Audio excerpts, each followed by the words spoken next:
Peringatan, animasi ini dibuat dengan tujuan sharing pengalaman pribadi sang pengirim cerita. Dimohon untuk menghargai cerita tanpa menyudutkan beberapa pihak. Selamat menikmati.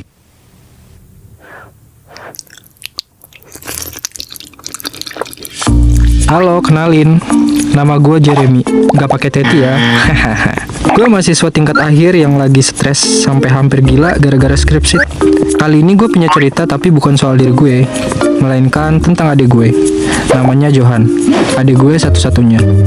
Kalau boleh jujur, gue sedih banget sebenarnya karena adik gue ini tuh introvert abis. Dia nggak pernah terbuka sama keluarga soal dirinya. Ya mau gimana lagi, ngomong aja jarang. Mungkin yang dia bayangin kalau introvert tuh cool abis, kayak karakter anime gitu. Padahal mah cupu banget. Tapi meskipun Johan anaknya introvert, dia tuh anak yang pinter dan penurut. Nurut banget sama nyokap gue. Kalau bokap, ya jangan ditanya deh. Gue sama Johan tuh udah gak punya sosok bokap dari kecil. So, kita ini anak yatim. BTW, Johan baru aja lulus SMP dan sekarang udah keterima di SMA favorit. Gue nggak heran sih dia keterima di sana, karena emang dia pinter banget cuy. Saking pinternya, mungkin dia bisa tuh ngerjain skripsi gue. Hahaha, canda-canda. Ya pokoknya dia pinter lah ya, top banget di bidang akademik. Bahkan nyokap gue denger Johan keterima di SMA favorit, ya seneng banget sambil berharap semoga dengan dia sekolah di sana kemampuan sosialnya bertambah. Ya seenggaknya bisa lah ya dapat 1 atau 2 temen dekat biar nggak sedokiran mulu dia. Selama Johan sekolah, gue sama sekali nggak pernah tahu tentang teman-temannya. Jangankan tahu, dengar soal teman-temannya aja nggak pernah. Sampai gue heran sendiri, nih anak nggak ngerasa kesepian apa ya? Yang ngeselin tuh dia selalu pulang tepat waktu. Bukannya apa sih? Masa iya gak nongkrong dulu? Padahal umur segitu tuh lagi seru-serunya main sama temen. Nah kalau weekend, kegiatan adik gue kalau nggak pergi sama keluarga yang ngewibu di kamar sampai gila. Sebagai kakak yang peduli, kadang gue coba ngajakin adik gue main sama teman-teman gue. Ya hitung-hitung usaha dikit lah ya. Siapa tahu dia bisa berbaur. Tapi nyatanya usaha gue sia-sia. Kata Johan main keluar rumah tuh gak penting dan ngebosenin.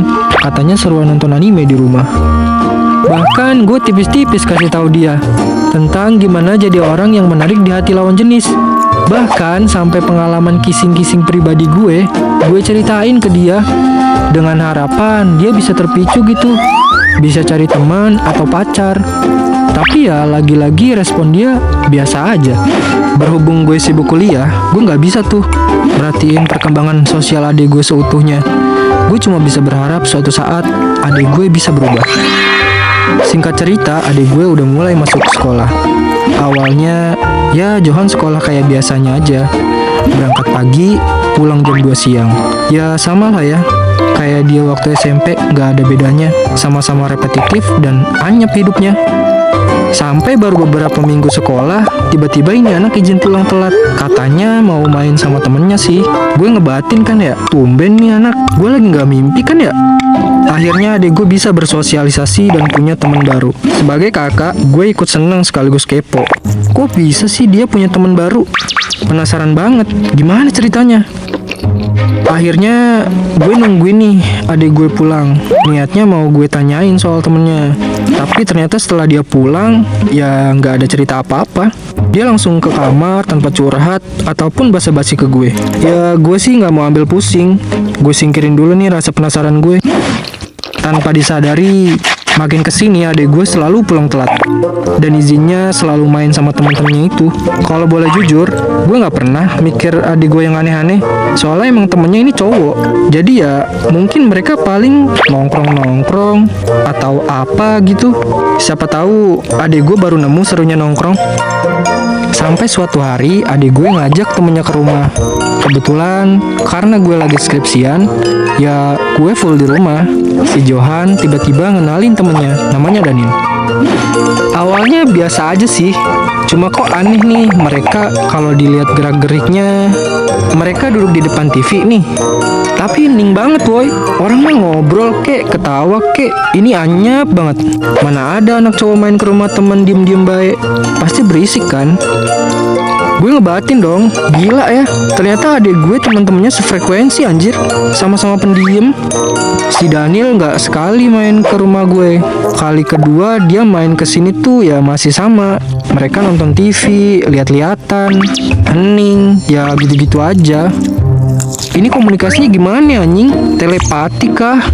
Sampai akhirnya hari ini tuh dia main ketiga kalinya ke rumah ini. Cuma gak nonton TV. Si Daniel diajak adik gue main di kamarnya. Gue agak deg-degan nih sebenarnya. Soalnya gerak-geriknya kayak mencurigakan, jir. Cuma gue gak mau mikir yang ganggal lah ya. Gue yakin kalau adik gue masih normal. Gue mencoba positive thinking. Mungkin mereka malu kali ya kalau nonton TV ada gue. Jadi mau ngobrol sungkan. Pokoknya gue masih berusaha berpikir positif. Hari berikutnya si Daniel main lagi nih ke rumah. Dan mainnya di kamar Johan lagi dong. Gue awalnya biasa aja sih. Tapi lama-lama kok gue penasaran ya. Akhirnya gue memutuskan buat nyamperin ke kamar adik gue. Kebetulan itu kamar nggak ditutup rapet. Diem-diem gue akhirnya ngintipin mereka. Ya memastikan aja, siapa tahu si Daniel ngajarin yang enggak kan bahaya. Kayak nge-hack sistem pemerintahan, nge-war sama K-popper, atau malah ngajarin jadi babi ngepet. Kan serem. Dan anjir, ternyata mereka malah kissing dong. Cowok sama cowok cipokan di kamar. Ternyata apa yang gue takutin malah jadi kenyataan. Jujur, gue shock sampai nggak tahu harus gimana lagi. Gue balik ke kamar gue dan gue mikir, apa ya yang bisa gue lakuin buat adik gue supaya nggak salah langkah. Setelah mikir panjang, gue beraniin diri buat ngadu ke nyokap. Nyokap langsung kaget dan gak percaya setelah gue ceritain semua kejadian yang gue lihat hari ini. Tapi gue berusaha buat bikin nyokap gue percaya. Akhirnya hari berikutnya gue dan nyokap bikin strategi. Nyokap gue izin gak kerja dengan alasan sakit. Sampai akhirnya pas siang hari si Daniel main lagi ke rumah gue dan langsung ke kamar Johan. Tanpa tahu kalau di rumah ada nyokap. Lagi-lagi pintu kamarnya gak ditutup. Gak lama gue sama nyokap datengin kamar adik gue. Ternyata bener dong, mereka kissing lagi. Gila nih adek gue kesambet apaan? Perasaan temen gue yang wibu gak ada yang kayak gini. Nyokap gue teriak dan nangis. Adek gue sama Daniel kaget kepalang mampus, mendadak ketakutan. Akhirnya gue suruh si Daniel pulang. Nyokap gue nangis gak berhenti.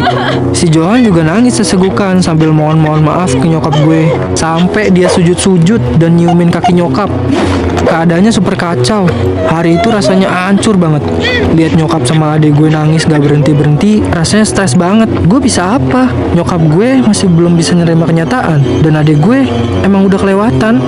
Sebagai anak tertua, gue harus bisa cari solusi. Ketika keadaan mulai membaik dan mereka saling diam, gue coba buka obrolan ke adik gue. Gue tanyain pelan-pelan dan gue jelasin yang dia lakuin itu kelewatan dan gak normal.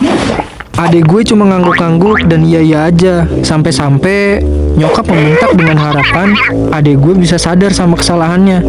Singkat cerita nyokap gue mau maafin Johan, asal dia nggak ngulangin lagi dan nggak temenan lagi sama si Daniel. Karena kejadian ini, nyokap mutusin buat pindah rumah dan sekolah. Dengan harapan nyari suasana baru biar Johan dapat pergaulan yang benar. Bahkan nyokap sampai keluar kerja demi fokus ngurus keluarga, terutama ngawasin Johan. Dari sini gue sadar, kehadiran kakak, orang tua, atau orang terdekat itu berarti buat orang-orang kayak mereka. You know lah ya yang gue maksud. Johan memang gak punya sosok yang bisa mengarahkan dia, membimbing dia, menjaga, dan mengawasi dia seutuhnya. Sekarang keluarga gue lebih dari segalanya. Dan Johan udah mulai bersosialisasi lagi. Bahkan terakhir kali dia ngenalin ceweknya ke gue. Nanya oke apa enggak. Gue harap kalian bisa ambil pelajaran dari kisah adik gue ini. Ingat ya, lurus-lurus aja, gak usah belok cuy. Sekian dari gue. Kalau kalian punya cerita menarik, langsung kirim ke email guepunyacerita.id@gmail.com.